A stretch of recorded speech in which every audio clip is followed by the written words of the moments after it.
அம்மாவுக்கு ரொம்ப ரொம்ப நன்றி அம்மா. நீ எங்களுக்கு இந்த குளிர்ல பெட்ஷீட் கொடுத்துக்கு ரொம்ப ரொம்ப நன்றி அம்மா. உனக்கு ரொம்ப நன்றி அம்மா. அந்த குளிருக்கு பெட்ஷீட் கொடுத்துருக்கு எங்களுக்கு ஒரு அரிசி பருப்பு ஏதாவது கொஞ்சம் உதவி பண்ணி அம்மா. ரொம்ப கஷ்டப்படுறோம் அம்மா. உனக்கு ரொம்ப நன்றி அம்மா. உன் புள்ள குட்டி நல்லா இருக்கும். கொண்டாந்து குளிர்களும் நல்லா இருக்குன்னு எங்களுக்கு இந்த மழை காத்துல வந்து நின்று ரொம்ப ரொம்ப நன்றி.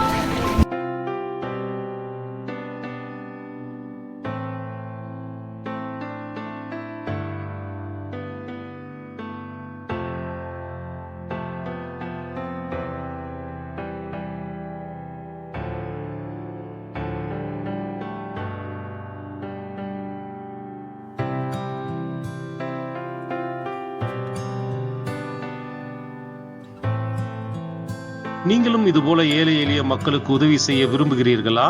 கீழ்காணும் நமது ட்ரஸ்ட் நம்பருக்கு உங்கள் உதவிக்கரங்களை நீட்டலாம். நமது ட்ரஸ்ட் நமது இந்திய அரசாங்கத்தால் அங்கீகரிக்கப்பட்ட ஒரு தொண்டு நிறுவனமாகும். நன்றி.